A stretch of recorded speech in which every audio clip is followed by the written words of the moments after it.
Yoichi, can you come up here real quick? Yeah. I have something I need to show you. 1 second. Just a little. Sorry, technical difficulties. Actually, I just wanted to call attention to this man. We were talking, I tricked him. So here's the tech monk that many of you may have never seen online, actually. Was it Mandy and I got together and I was like, you've never actually seen Joichi, have you? And that was just like a wild realization. So thank you for all your editing. He puts in a lot of work to keep all of this moving. So thank you so much. And I'm sorry for the trick. Sorry, I'm not sorry. So I thought we could open up tonight's class with, I sent out that homework to look at the Shishogi. And I think that would have hit or miss for many of you, but I just wanted to make some space at the beginning to see if people spent some time with it, and if anyone has any questions or reflections or sort of comments they'd like to make about it. It's quite an interesting piece of writing.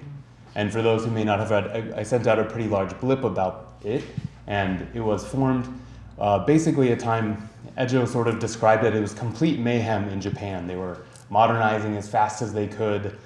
He said it was as though aliens had appeared and all your institutions were crumbling, and Japanese people were trying to find a way forward. And so the Soto sect as a school, a religious school, is being formed. And so they made this document to be kind of a fundamental piece of doctrine. And it's still used and widely circulated today. I think at every funeral, at least chapters 4 and 5 are read. And then one of my favorite teachers, who I might talk a little bit more about tonight, he actually would almost always read the entire thing. And so a couple times I'll be like, yeah, I'll come with you, and I'll help you do that ceremony. And then we'd spend 45 minutes reading this thing, and it's all in Japanese. And I just was so ashamed. I'd pretty much fall asleep, and it would just be such a struggle to stay awake. So there's a lot of love for this document in Japan. So yield the floor if anyone has any thoughts. Louise? I really appreciated that you provided this document, and I really got a lot out of reading it the first time. Like many other things in your classes, it's so much to digest. You could do the whole class just on that document. And I noticed that there are 31 paragraphs. So I thought, I could really study one paragraph a day for a month and then repeat that. So that seemed like maybe a good way to break it down. But it's very tangible, it's very practical. It's something I could envision integrating into my life because it's accessible compared to some of the other things that I don't personally find as accessible. And then I just had a question. You mentioned on your email that this document had, I think you said, has many critics. Mm-hmm. So I was just curious, the nature of the criticism. Yeah, so you can imagine people who really might be really well versed in Dogen's Shobo Genzo, where all the passages are taken from, and people feel like this document is a little bit of a bastardization of Dogen's meaning. So apparently, I haven't been given any explicit examples, but apparently there are places where they might splice the sentence. So someone gave the example I read that the sentence, which is taken from the Shobo Genzo, the most important thing in the Buddha way, and then splice, is to leap over mushrooms, which is also a sentence in Dogen Zenji. So there are places where I don't know exactly where they are. I'm curious to see if anyone's actually pointed them out for Westerners in the translation. So for example, if you've heard the name Shohaku Okumura in the US, we study many of his books here, and he's a big Dogen scholar. I heard he absolutely hates this document because he just feels like so much of the meaning that he knows and connects with the other pieces is taken out of context. So, but I think I can hear that, but also I just get so much out of reading this that it's hard for me to just stay there. Yeah. And Louise, that makes me so excited to hear. I wasn't sure if I would share this or not. I felt a little bit on the fence because it feels a little more mythological to me, actually, in many parts not very accessible. But I've come to trust that, I don't know, many people are more ready and willing to encounter these kinds of documents. So cool. Thank you for the feedback.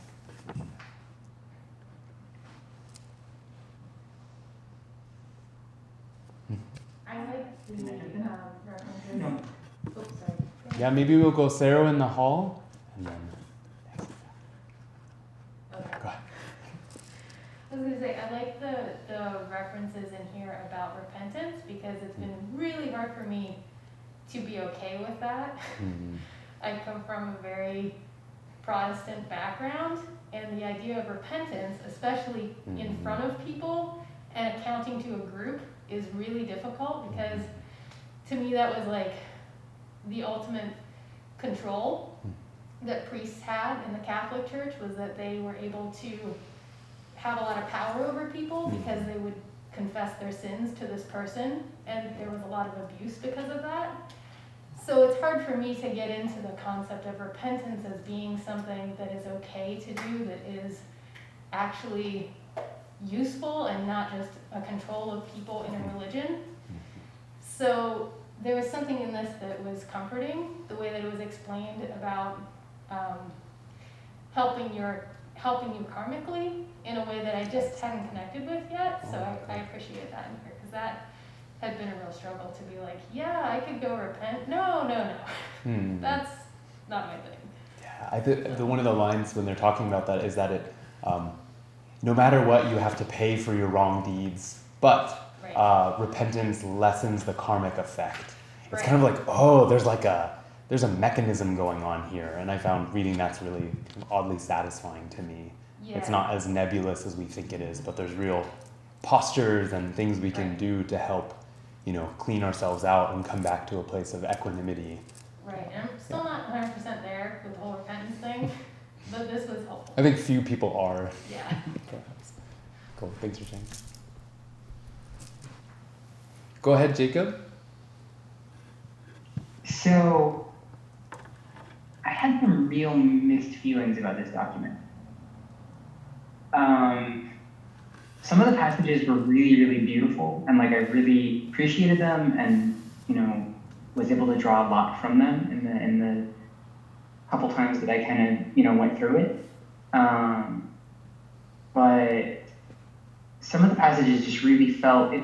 There were points in the document where it felt really tight to me, where it felt really, to use a really strong word, dogmatic, and kind of, I don't know, like Buddhism or nothing is I guess the best way to put that. That felt kind of particularly strong to me in reference to the sections 4, 7, and 12. They kind of felt the most intense to me, but then I felt like 18 sort of worked contradictory to a lot of what was said in my, in as far as my understanding was going with those, other 3 passages. And so there was a lot of that back and forth for me, and it definitely made it was interesting. I also had some, minor issues with 19, but then kind of near the end, the last, 5 sections were quite beautiful, and I really was able to get into them. So it was, I don't know, an interesting experience, and I'm glad to have read it. Historically speaking, I think it makes sense that your radars around dogma and doctrine went off, because it was really designed to form up the edges of what the school was and what the school wasn't. And so I think that all those lines were chosen very specifically to make those hard edges that I think we've, I think rightly so in many cases, have come to feel uncomfortable around. Yeah. And this was also an interesting fact. So one of the monasteries I spent quite a bit of time at is in Nagasaki, Kotaiji, and it's on a street called Temple Street, Teramachi, And there are 5 temples that were all built in that time, basically, to combat the rising spread of Christianity through the Dutch traders. And so it was interesting that I was kind of mainlined, and here I was, a Westerner, coming to drink at the fountainhead of like ancient Japanese culture. I think it blew a lot of Japanese people's minds. Anywho, that kind of contradiction there. I appreciate that history. There is one thing that I kind of wanted to just offer up real quick in regards to kind of my issues with specifically section 19. And I wonder if anyone else kind of felt this or caught this. And from what I know of the history of Buddhism in Japan, it makes mention of like even a 7-year-old girl could be a master, and she too would be like a grandfather to like all beings. And I just found, and then the very next line it says, but don't get caught up in the like distinguishing of male and female. I just found that to be really, it stood out to me. Because I know that historically speaking, in Japan and also just in the history of Buddhism, and we touched a bit on it, throughout this practice group, but it was often the case where women were basically told that they could practice, and then in practicing they would be reincarnated as men. I'm pretty sure that's been, and then they could go on to achieve nirvana from that point. And I just thought that kind of maybe unintentionally or maybe very intentionally, I don't know, harkened back to that a little bit, maybe subconsciously, just within the guts of the text, if you will. That's so fun. I reread this today, and I had the exact same knot in my stomach about trying to see what Dogen, and I think that's all one passage from Dogen, what he was playing off of there, but how he was doing it in a way that we no longer find acceptable, to use gender in that kind of way. And his story, do you know where this story comes from? Well, the story about the 7-year-old girl, I think, is referring to a teacher who proclaimed to this assembly that even he is ready now to learn from a 7-year-old girl. It was a really kind of famous proclamation, to say, basically trying to give an instruction that humility and learning from every possible thing is the bright gate of practice.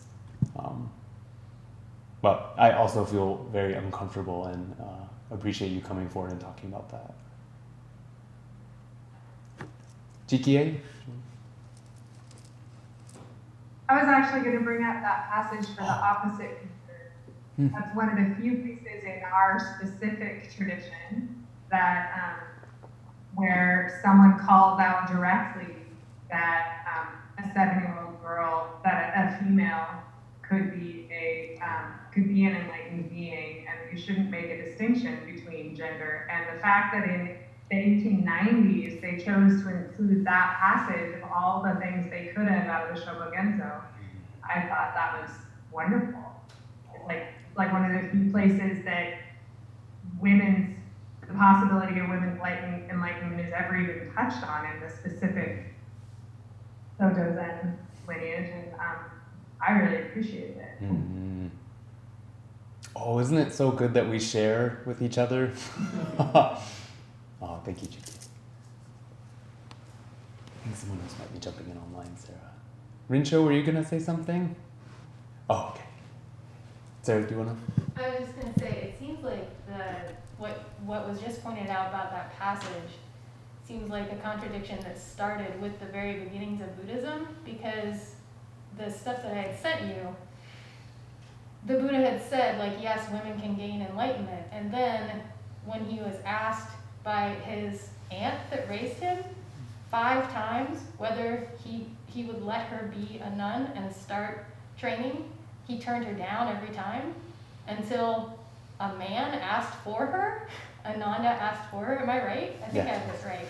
I don't know the story so well. So Ananda asked for her, and then they were allowed to practice, but under all these restrictive rules that basically didn't let women have the same rights as men.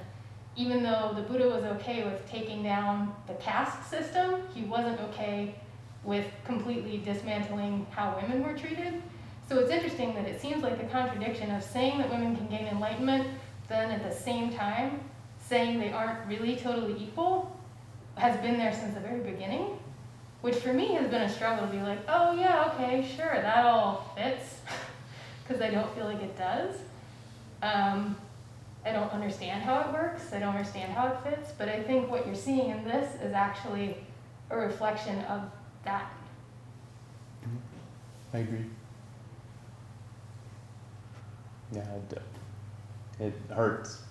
Yeah, I mean, I don't have much else to say about it. It's just that, like, oh yeah, there it is again. Like, it's the same exact thing. They're like, yeah, you can do this too, except here we're going to hold all the same social values that our society already had that says that you can't really. We still undervalue you. So it's just interesting that it's like, yeah, it's kind of been that way the whole time. And I don't understand how there's that contradiction of, like, an enlightened being who still had to be asked 5 times and turned it down. It's a weird thing. Yeah. Well, I have nothing to say to really wrap that up. I can't. There isn't anything Yeah. to say about it, I guess. It's just interesting that it was pointed out in this text. And it's like, yeah, it was kind of already there the whole time. It seems like there's quite a bit of energy around studying more about this, and there's a book group that's forming up, what we call here community circles, that's going to be talking about, I forget what the name of it, Practicing with Women Ancestors might be the title of it, so that'll start up in a couple of weeks if anyone wants to dive in further to this topic. I think Reiko and Miyobun might be leading that.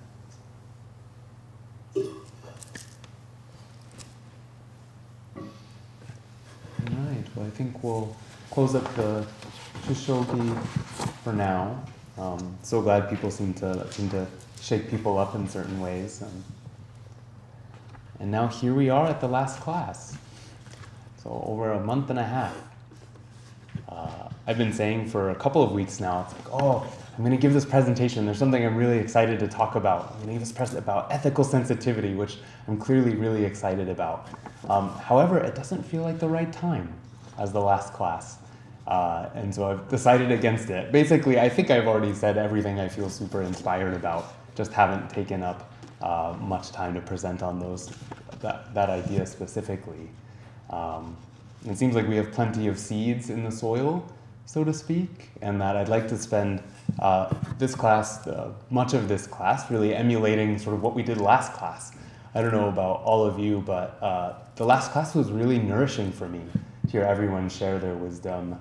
And I don't know, I was just really, I appreciated how deeply everyone's been cultivating these ideas and letting them churn in them, and that people could share all their nuggets of wisdom was so great. So in that vein, I'm sorry if I'm abdicating my responsibility to teach just because I want to take in your wisdom, so forgive me there. But I think before we move into that space, I'd like to just share and reflect a little bit kind of within the matrix of Buddhist teachings, what we've been up to. I think with this kind of a topic, and actually probably just walking around in everyday life, it's hard to know what we're really learning about and what's moving within us. However, actually having stable concepts and ideas can be really helpful to allow things to continue to work on us and digest us as much as we digest them. So I think I'll present on some things for a bit and just kind of wrap up what we might have touched on over the last 5 weeks. And then we'll move into sort of more flow and sharing discussion. Does that sound like a plan? Okay. The big reveal. You guys remember this? Can you see it online? We were talking about it before class. This was the second class. I think I presented the static thing in the beginning, and then everyone messed with it the second class. So anyway, that was just happened to be on here, and I thought I'd show you it all again so we could feel nostalgic together for times past, good times past. But here's what I actually want to share. A new graphic, which this was probably, drawing this was most of my preparation for class today.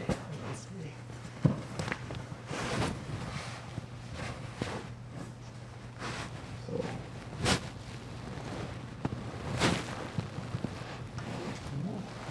you'll see that okay?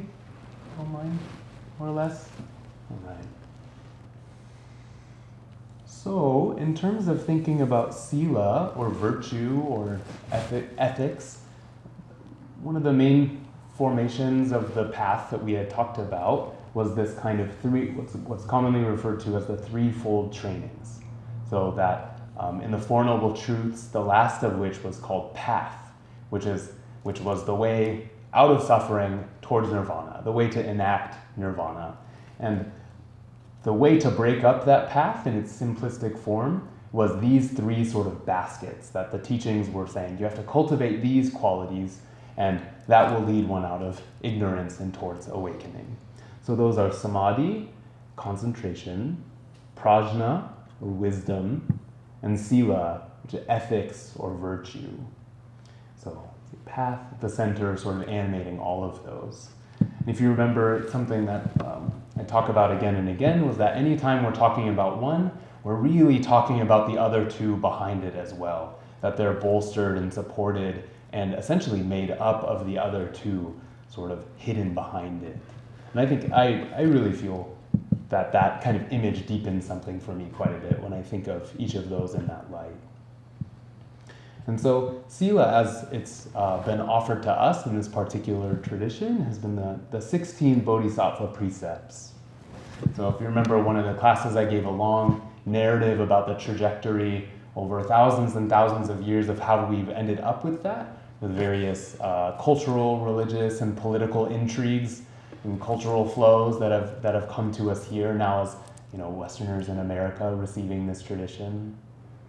And that further, what started out as really a very prohibitive and prescriptive list of rules that were basically only for the monastic and clerical part of the tradition, i.e. the shramanas or the monks in Buddha's time, have morphed into something very different for us. And one way it was described is that we have received kind of the essence, the heart inspiration, the sort of spirit of ethical living in our tradition without the very prescriptive side of things.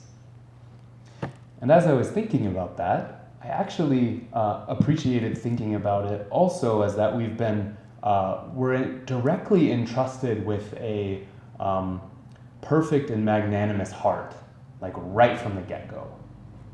I think that's another way to image the same idea, that the Buddha's heart is described perfectly through the 16 Bodhisattva precepts, and that when we decide to make contact with that, to put it on our shoulders.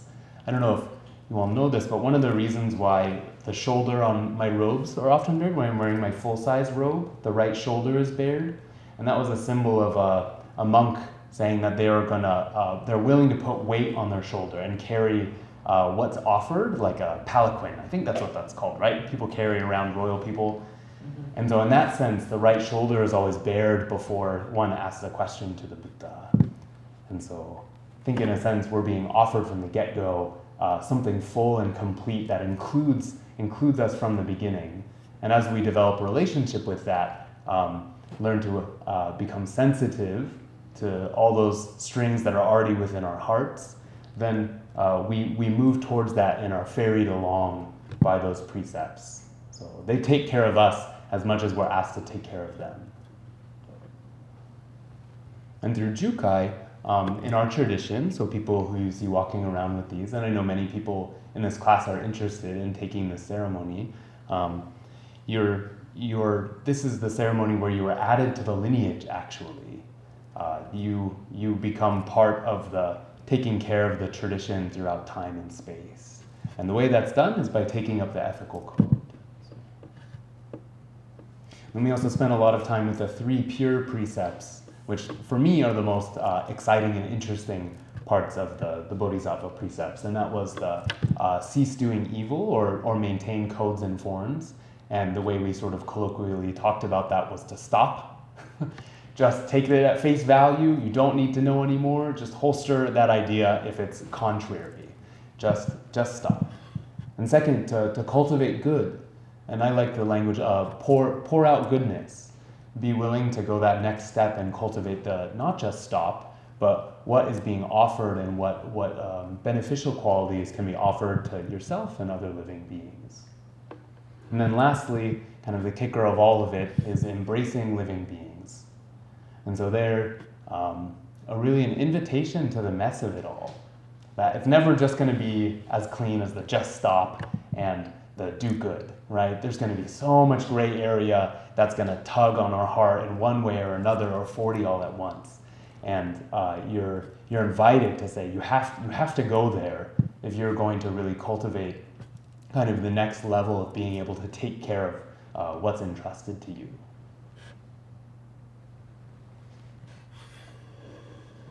So then we move to another formulation of the path that we've talked about a little bit here, we've hearkened to now and again, which is the 6 perfections. And that word perfection, people will hear around here a lot, paramita, so that comes up in various chants that we do, prajna paramita, the perfection of wisdom. And that word also means crossing over, which is interesting. So this could be read as the 6 crossing overs. It's a very different, I have sort of trouble with the word perfection now and again. It's a little bit static and crushing in many ways, I think. So the 6 ways of crossing over feels a little more inviting. And I guess this is a little bit of a preview for the following class I'll be teaching in a couple of weeks. Teach another 6-week series that'll just be working with the 6 perfections as path.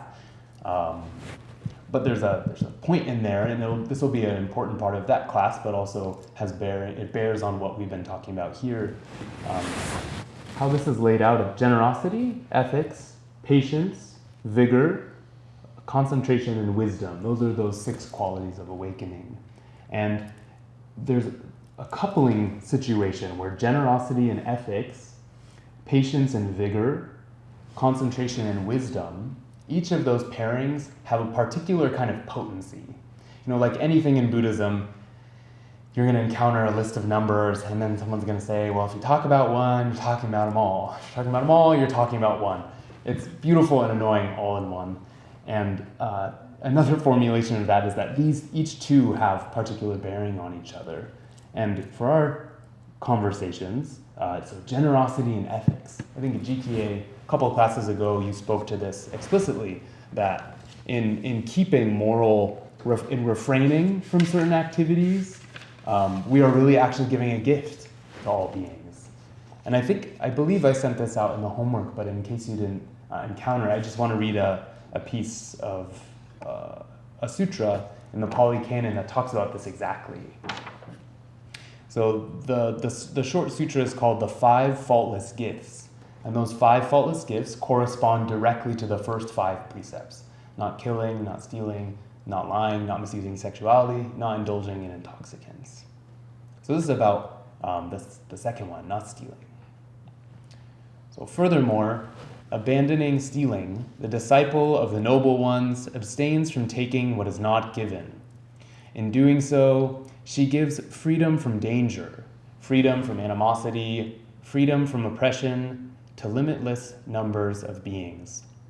In giving freedom from danger, freedom from animosity, freedom from oppression to limitless number of beings, she gains a share in limitless freedom from danger, freedom from animosity, and freedom from oppression. This is the second gift.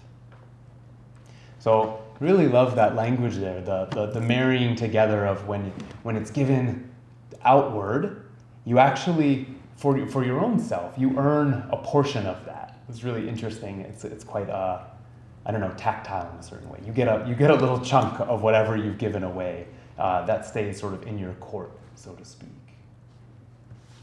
So here that also, I think, helps us highlight how to cultivate the positive aspects of things. That especially if we just find ourselves hanging out on just the stop for a long time, if we stay there long enough, we might come to just naturally grow some affinity for the gift we're giving people and see that reflected in their face, how we might be doing quite a kindness for someone. And in turn sort of enrich our own world.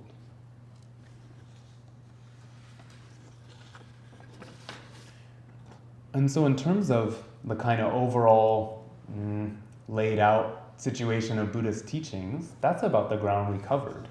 It's not that much, but you can see it's really mainlined into all the important teachings of Buddhism, ethics. And in terms of a few other points we talked about pretty regularly, or I talked about pretty regularly, we spent a whole class talking about the importance of atonement. And I was thinking about it more, just how important that actually is. And we can use the word atonement, we can think about that as at-one-ment, or just the ability to say sorry, all the complex, nitty-gritty energies that are involved in recognizing where you feel at fault and where you've done something wrong, and how to transform that into some kind of equanimity once more, some kind of striking out and living vibrantly again. And just to imagine quickly what basically you're gonna mess up with people all the time. You're gonna mess up with yourself all the time. And if you grow some familiarity in how to be like, okay, I'm not gonna A, repress this and pretend like it didn't happen, or B, spend a lot of time running from it. I'm gonna let it hit. I'm gonna do what I need to do to move that and to open it up and move on. If you have the ability to do that quickly and skillfully, your life is just gonna be so much easier. And I was reflecting when I spent time at the monastery, you'd sleep on a tatami like next to someone. You'd all be thrown in there together, and your day rooms, there are like 4 people to a room, and you're eating, sleeping, going to the bathroom. You're all just on top of each other all the time, and you don't have any choice who those people are really. And so you can imagine there's quite a bit of conflict. And I noticed people who couldn't say sorry had a really hard time. And I was really grateful. I don't know if it's to my parents, my karma or something. That's something that I'm pretty good at. I can say sorry. And I was just so grateful that I could feel how it allowed for a kind of harmony that would have been very easy to not be present. So really the importance of this atonement, I think, is hard to overestimate. And in our tradition, so we have a particular kind of ritual choreography that we offer that I think that can teach us about it, that fusatsu ceremony that we do once a month. That's been hugely instrumental for me in learning more about that. But I think it's not limited to that. So I'd encourage people to, if you notice where you are feeling clunky in that process, you can spend time and think about what might be missing, what energies can you bring to help move your kind of mess ups along into something brighter and more helpful to the world. So the other point that I wanted to bring out was this idea of selves inside and outside, embracing living beings. So the fundamental Buddhist teaching about no self. And one thing we can think about that no self is the Buddha he never said that there is no self. He said there is no lasting and abiding permanent self. So one way we can flip all this, that makes it, I think, quite easy to understand in one sense, is that we are a vast flowing multiplicity of selves. I've told this story before that they've learned they can cut a little part of the brain in half in the center that helps the left and right talk to each other, and then they could ask different parts of the different hemispheres questions. And in one person, they asked the right side, what do you want to be when you grow up? And the same question to the left. And the one on the right said, I want to be a race car driver. And the one on the left said, I want to be a draftsman, which is like an architect. So that's a fun scientific example that we really have these amazingly conflicting images of what this body should be doing. And so I think with this teaching, Buddhism gives a really helpful lens to help us gain familiarity and respect all the different parts of ourselves that are alive and active all the time.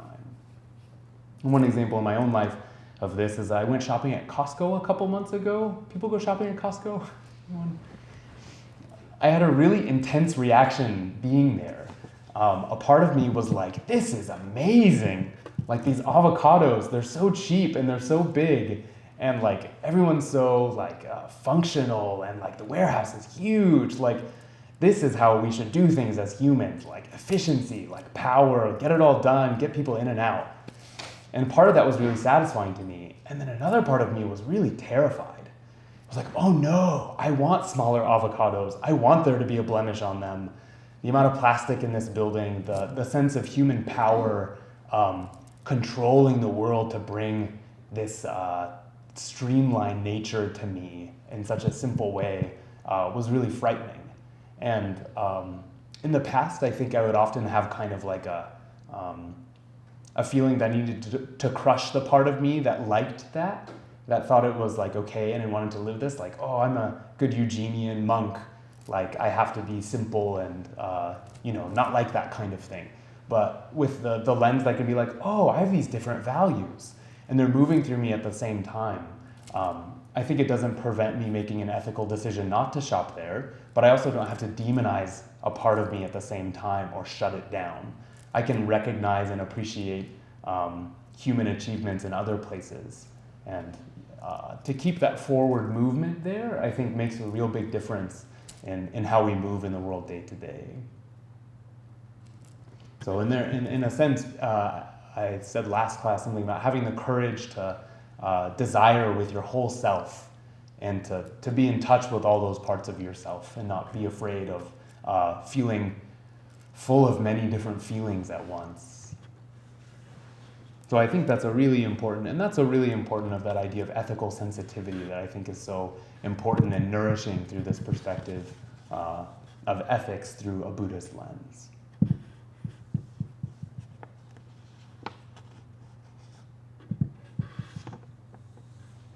So that's what I had to present tonight. Kind of a wrap up of what we had talked about. And I wanted to put the question to you all, what has stayed with you? What's staying with you and working on you, or feels opaque or nourishing?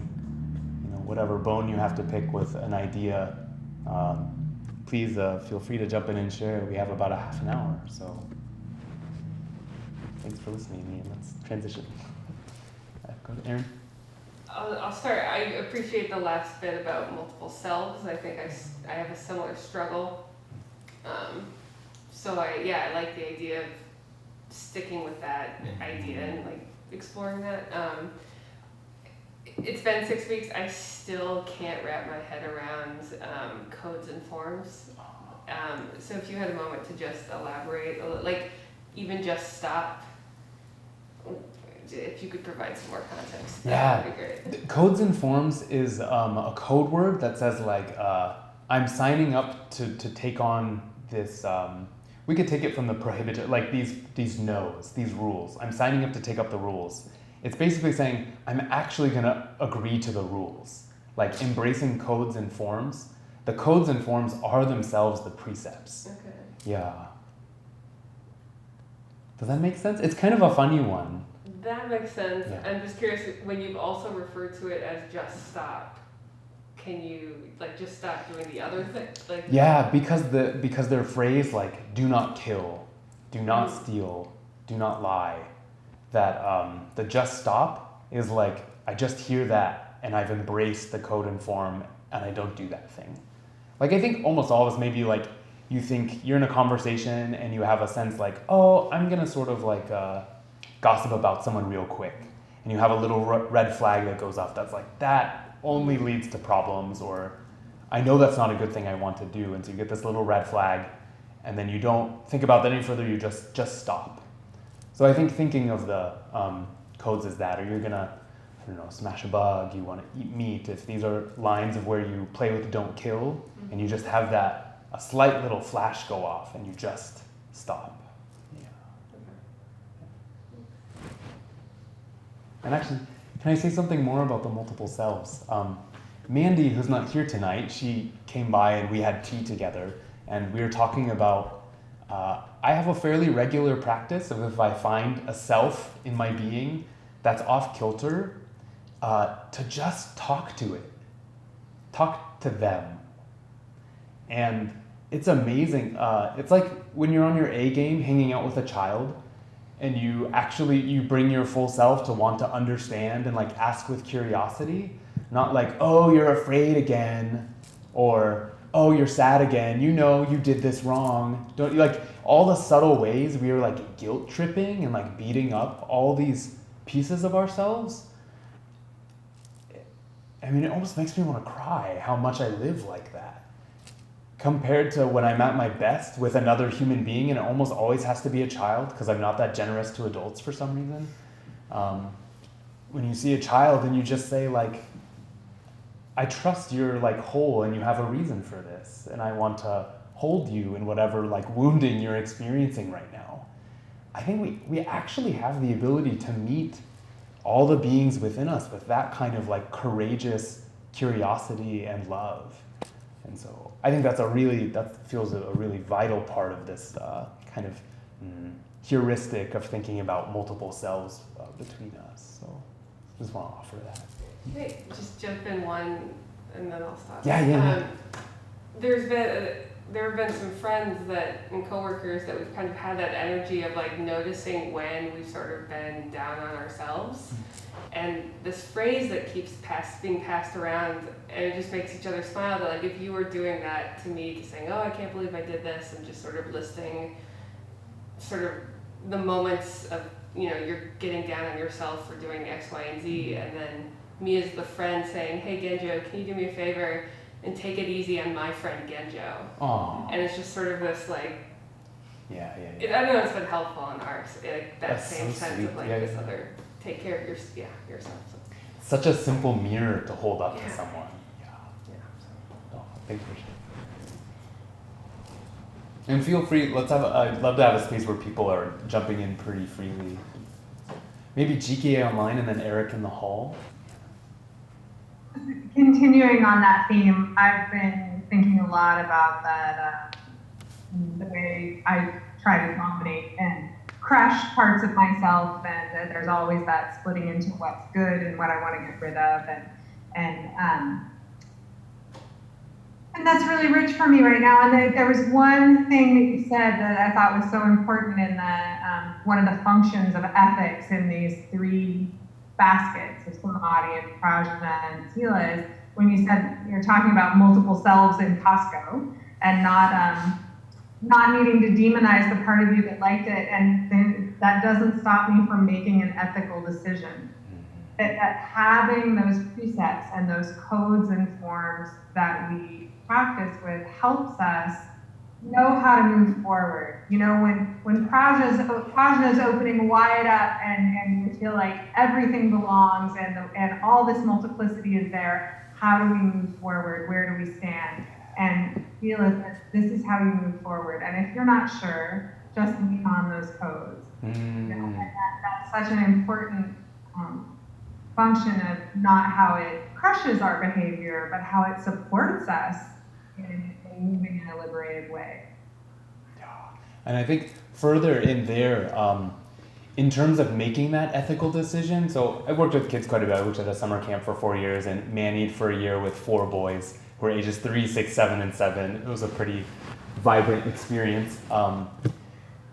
But wielding power around kids is so illuminating, because it's not that the power is the problem, but it's the use of for me, and this is my image, that it's the use of power that abdicates connection and seeing them.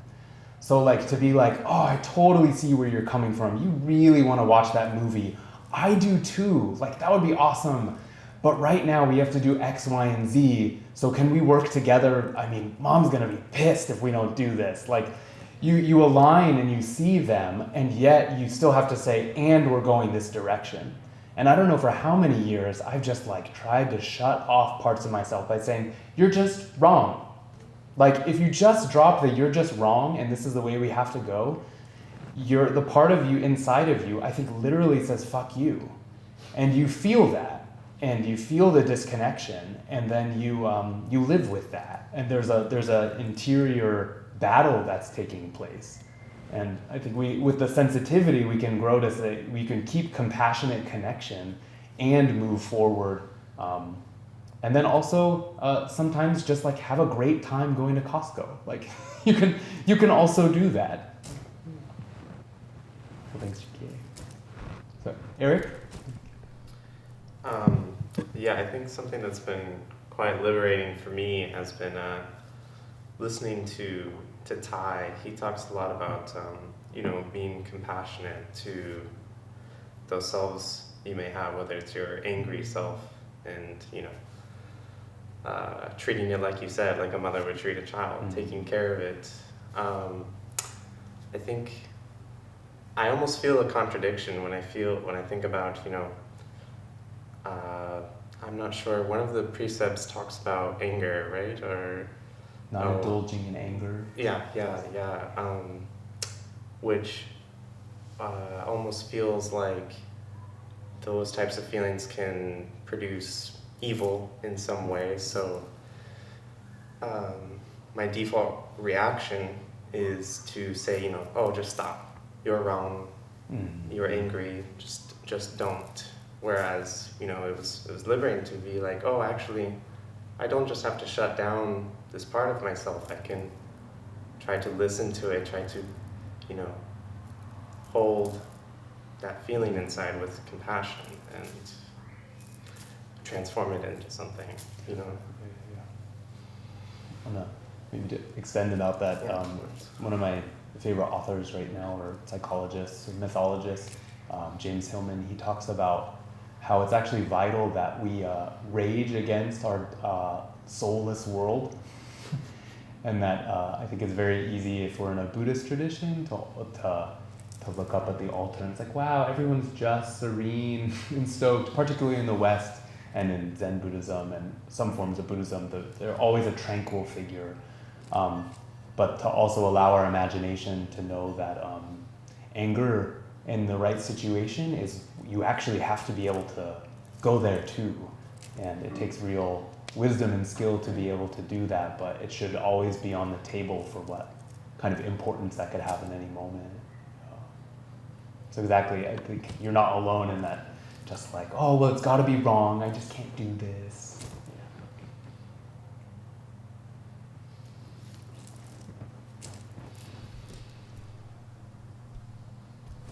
I want to share this now, so we don't end the class on it, but reacting to what you just said, though, just because I was thinking of it, there's something in the Buddhist teachings that I think might be from the Tibetan tradition, and I think I told you about it a long time ago and you'd heard of it, where it said that like all of the negative emotions and actions and things like that have a positive aspect to them that comes, it gets diluted when it's in duality.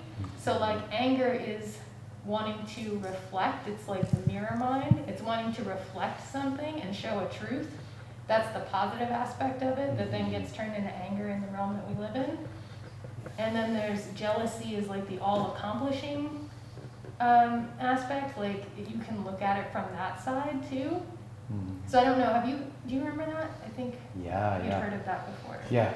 So that's kind of another way to look at it, that it's not necessarily harmful in its pure nature, but as you are experiencing it, it can be. But if you can understand those other sides of it, it's actually helpful. That I just thought of that when you were talking. The thing I wanted to ask though, that I don't want to end the class on because it's kind of negative, is thank you. Yeah. So I'm really struggling with the idea of hypocrisy, because where in taking precepts that you know you can't fulfill necessarily on a practical level are you not just indulging in like garden variety hypocrisy? Like how does that work in how you live it? Like what is that for you? The cultivation of what we're talking about is so much deeper than we can see into. And that if we get stuck in literalizing what those are asking for us, we are cutting off such profound richness of our life that we are constantly walking by all the time without noticing. And Dogen Zenji has a quote that the 99 misses are the 100th strike. We can't separate them out. And for a being, there's a really lofty story in the canon about the Buddha ordains a drunk Brahmin. And everyone was like, really, Buddha? Like, you want us to do this? Like, he's intoxicated, but he's agreed to it. And he wakes up and he goes, he screams and he runs away and he throws off the clothes. And they never see him again. And they were like, so, like, can you tell us a little bit? Like, what just happened right there? And he said, this monk, or this man, he's never given rise to the idea of awakening.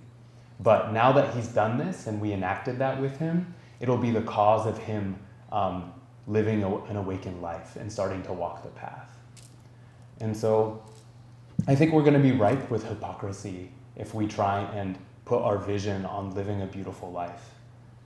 But the only way we're going to get the feedback is if we turn that direction and we walk and we take the blows and we feel the pain of the hypocrisy. And I think we'll also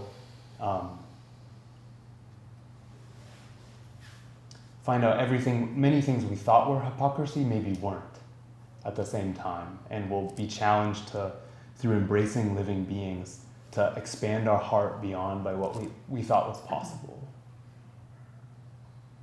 And that's my response.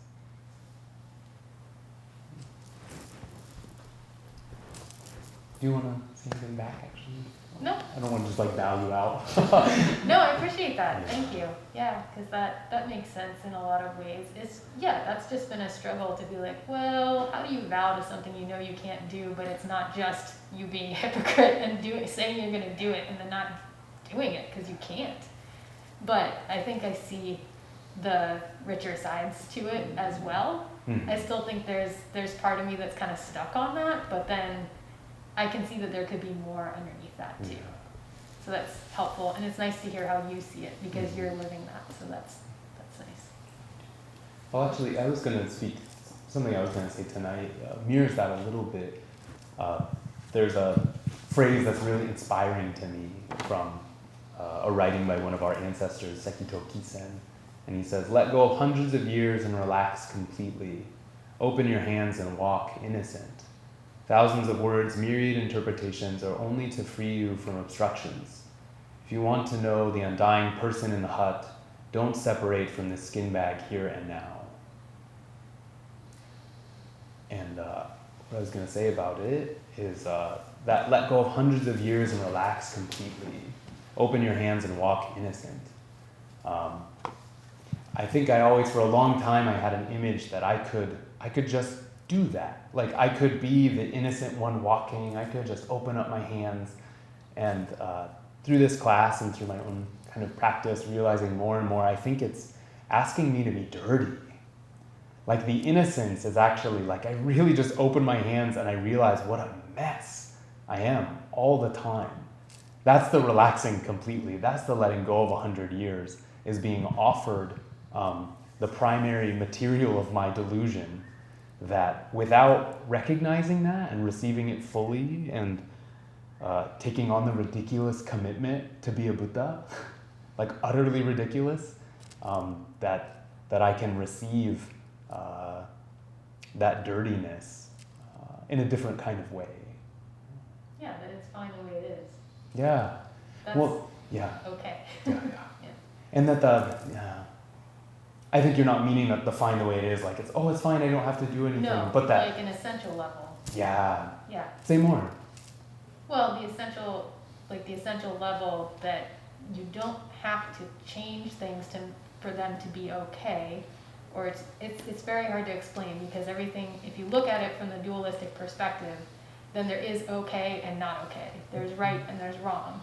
There's things you do well, there's things you do poorly. But if you look at it from a holistic perspective, or from a perspective that's outside of that, which is pretty hard to get your headspace into, then there isn't any room for things to be different. They are as they are. They're just the way they are. And there's no need for them to be better or worse, because they're neither. You know? Yeah. And so the ethical things in a dualistic sense, they can be right and wrong, they can be good and bad, but there's that other level that Buddhism talks about a lot, at least from what I've read and seen, where none of that exists in that way. And that as long as you're still seeing right and wrong and good and bad, you're still kind of looking at it from that dualistic perspective, but there is another perspective where everything is in its place, so to speak. It is as it is. It's everything is. When you realize that nothing's perfect, then it is. Sure, yeah. Yeah. I mean, the way that I think what you're saying really comes to me is that when I receive it without working so hard to make it good or bad, and I can, the word is really receive my own karma, and for me, it really often feels like receive what's out of alignment, that it comes into my being and I can just make a better step. That the practice isn't something I do, maybe practice is something I receive. Maybe practice is maybe I'm being practiced by the precepts. And to wholeheartedly open my being to them, I don't have to make the decision, but they are teaching me how to make the decision, in a sense. It becomes a dynamic relationship. And for me, at least, that's the function of that perfect, I would say. That the perfect doesn't mean it will be static or that everything's okay, but that is the way that we become untangled from the mess. And that process is indestructible, maybe we could say. And that perfection isn't something else. Perfection is what it already is. Sure. Yeah, It's not something you turn it into or something it becomes or something else or something later. Mm-hmm. It's what it is right there. That wasn't too negative. That was sincere. It Thank you. got less negative. Yeah. Someone else online? So Genjo, James. going back to the hypocrisy, well, actually first, thank you for the gift of alleviating my discomfort and guilt over my casual vulgarity. I always strive to drop a cuss word a couple times in class. It's a great joy. Yeah. But and going back to the hypocrisy and the idea of these bars set impossibly high, I ran across something recently with the phrase Joshaku Shushaku. Is that like Dogen or Suzuki? Essentially, from error to error or one continuous mistake. Are you familiar with that? Can you say that again? So the Japanese phrase, I think, is Joshaku Shushaku. I know I'm not familiar with it. And then it goes from, meaning, I think, from mistake to mistake. Yeah, one way it's translated is one continuous mistake. Yeah. That's it. Can you, which is, I think, a great image, especially for me, since I tend to, my view of walking the path is like just reeling down at stubbing toes and tripping on things and falling down, and that's just who I am. But I think that's a very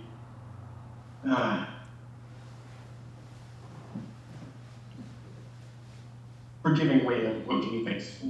The effort's there, the constant focus, the constant moving forward, or constant motion, but with the acceptance of, you know what, I'm gonna fall short, I'm gonna make mistakes, I'm going to just, fall flat and get back up again. So there's that. And I'm also going to share the multiple me's that you've been talking about and the multiple aspects of personality.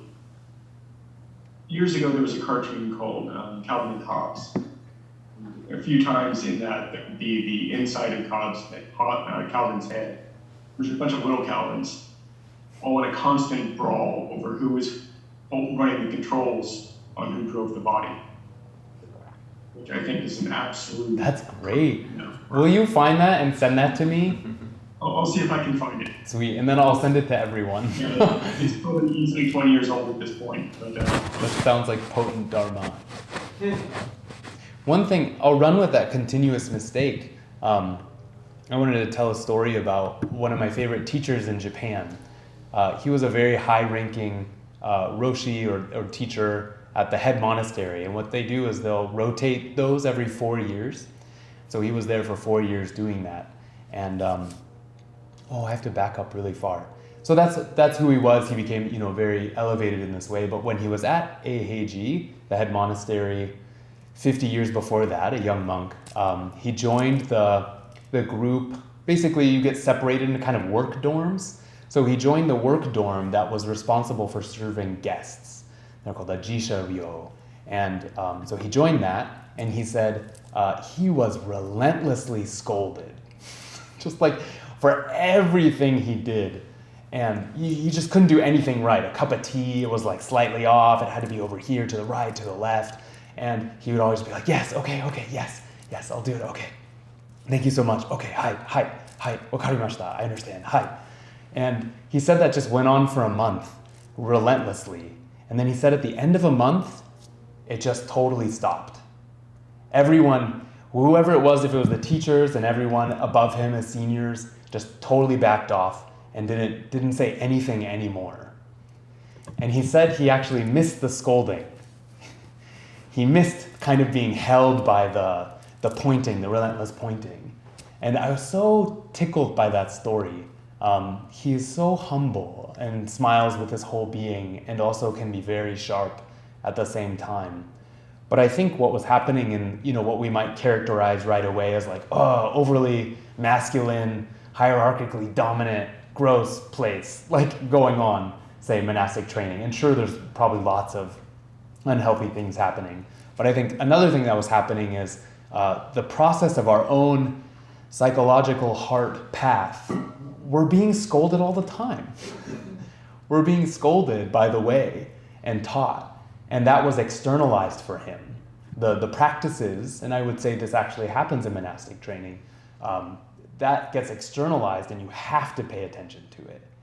And it primes us to be able to take care of our internal world, which actually isn't internal, it's also external, but what we commonly call our internal world. And so that one continuous mistake, realizing that we're not looking to hit the mark necessarily, but to be ever further sensitive to whatever little bit of offness we feel. And so then his life passes, his life passes. He goes on and grows up 50 years, and he's the Ino, the very high-ranking Roshi, kind of, doted on and served a lot, and your job's to hold that and to teach and be present with the monks. And someone came and got him and said, it's time for your bath, honorable teacher. And he says, okay, thank you. And he goes to his bath and does everything. And he jumps in, and the water's freezing cold. So a big mistake was made. That's almost the worst thing that could happen in Japanese culture. The bath is so near and dear, and the hot bath too, every day like clockwork. And he said all he could do was just laugh uncontrollably. He just thought it was the funniest thing to have that happen and surprise him so dearly. And for me, these two stories are really linked. I can't quite say how, but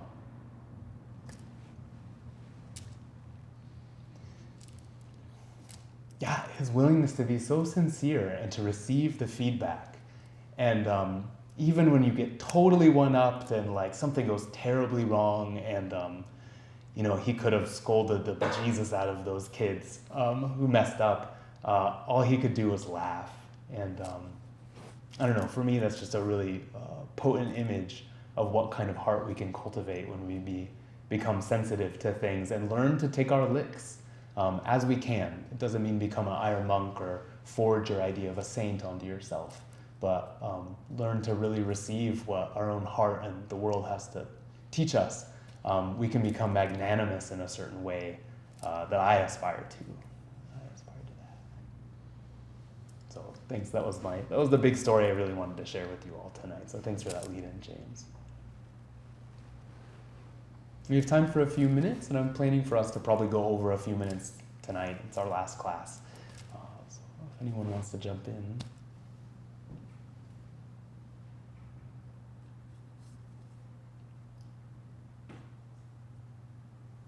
On that, I love that story, thank you. And Another image that has always resonated with me for that accepting that feedback is that, just like when we're settling in for meditation, we find the center by being to the left or to the right. And as we're working with the precepts and trying to uphold those precepts in our lives and exploring what that means, that we get closer to what feels true for us by finding where we're off. And that's an endless process of like, yeah, no, that wasn't quite it. How would I do it different, next time? And that's just a constant, ongoing process. The other thing I wanted to say was that the word perfection was a struggle for me at one point, and something that's helpful for me to remember is that the way we use the word perfection currently in English tends to be about something idealized and without flaws, but the other meaning of that word in English is completion. Perfect is complete. And that's the sense that has more to do with that crossing over. It's like what completes the bridge to allow us to cross over. That was helpful for me. Oh, that's really great. Thanks, Julie.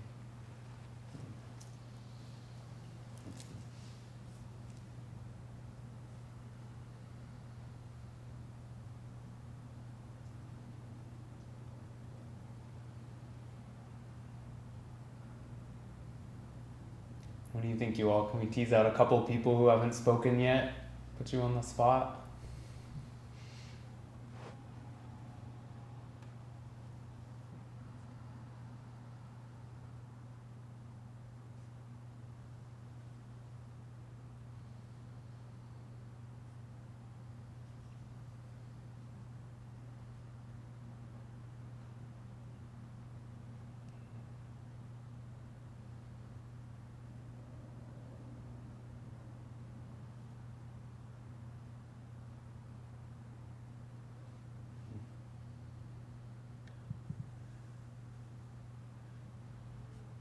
Okay, we can call it there.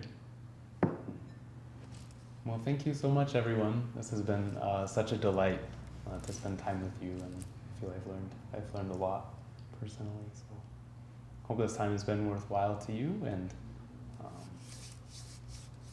thank you for your practice and path.